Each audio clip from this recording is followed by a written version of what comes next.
আসসালামু আলাইকুম। আজ আমি আপনাদের সাথে শেয়ার করব একটি মজাদার পিঠা, পুয়া পিঠা বা বড়া পিঠা। এক একজনে এক একটা বলে।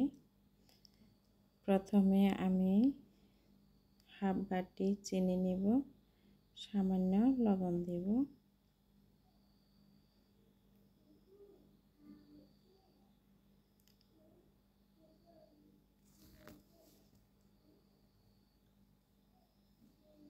একটা বাটিতে চিনিগুলা নিয়ে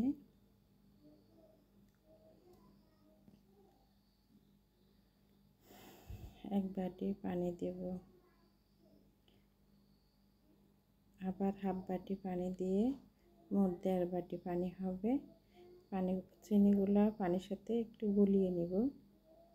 যেহেতু আমি ইলেকট্রিক কেতলিতে গরম করব পানিগুলো, সেজন্য একটু গোলাই দিচ্ছি, তলায় যেন না লাগে।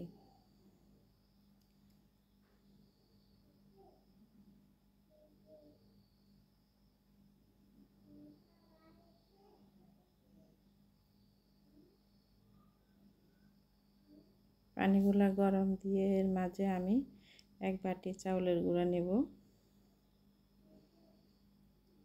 একই বাটির হাফ বাটি ময়দা নেব। ময়দা বা আটা যাই থাকে ঘরে, হাফ চা চামচ সোডা নেব, বেকিং পাউডার না, সোডা, বেকিং সোডা যেটা বলে সেটা। শুকনো উপকরণগুলো একসাথে ভালো করে মিক্স করে নেব। ফুটন্ত গরম পানি একেবারে টকবগিয়ে ফুটে উঠেছে, এরকম গরম পানি চিনি সহ মিক্স করা পানিগুলা দিব আর নাড়তে থাকব।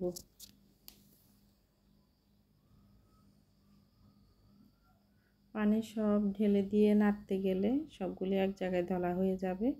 পানি দিব আর নাড়ব।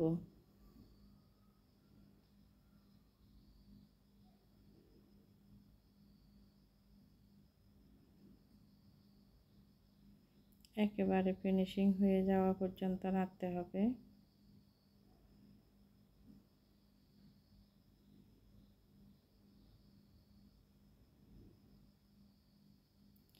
পুয়া পিঠার খামিটা রেডি করতে গরম পানি একেবারে ফুটিয়ে চিনি সহ ফুটিয়ে নিতে হবে, না হলে পিঠাগুলা ফুলবে না।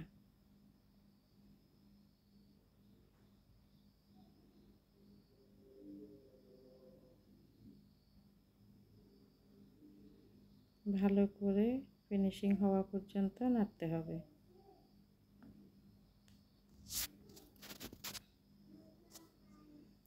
এখন আমি ঢেকে রেস্টে রেখে দিব 1 ঘন্টা। 1 ঘন্টা পর উঠিয়ে আমি একটা ডিম দিয়ে দিব।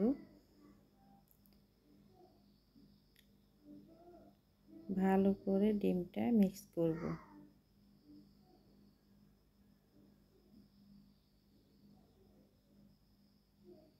ডিমগুলা ভালো করে ফিনিশিং করে নিতে হবে খামের সাথে।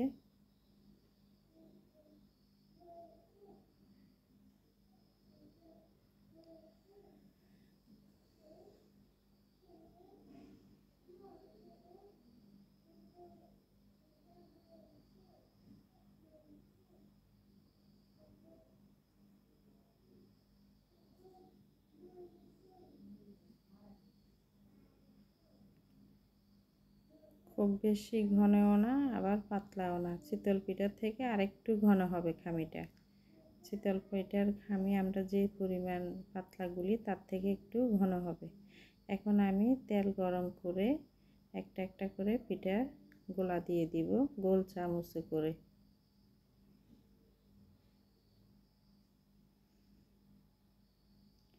আঁচটা মিডিয়াম হলে ভালো হয়, লাকড়ির আগুন, তাই নিজের মতো করে হ্যান্ডেল করতে একটু কষ্ট হয়।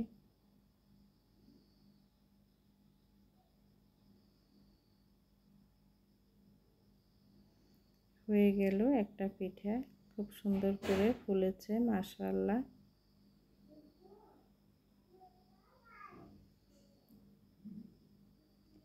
এভাবে একে একে আমি সবগুলো পিঠা তৈরি করে নেব।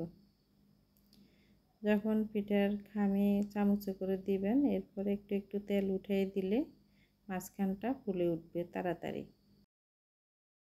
হয়ে গেল আমার পিঠা রেডি করা। এখন আমি শেষ পর্যন্ত সাথে থাকার জন্য ধন্যবাদ সবাইকে। ভিডিওটি ভালো লাগলে লাইক, কমেন্ট, শেয়ার এবং অবশ্যই চ্যানেলটি সাবস্ক্রাইব করবেন। আল্লাহ হাফেজ।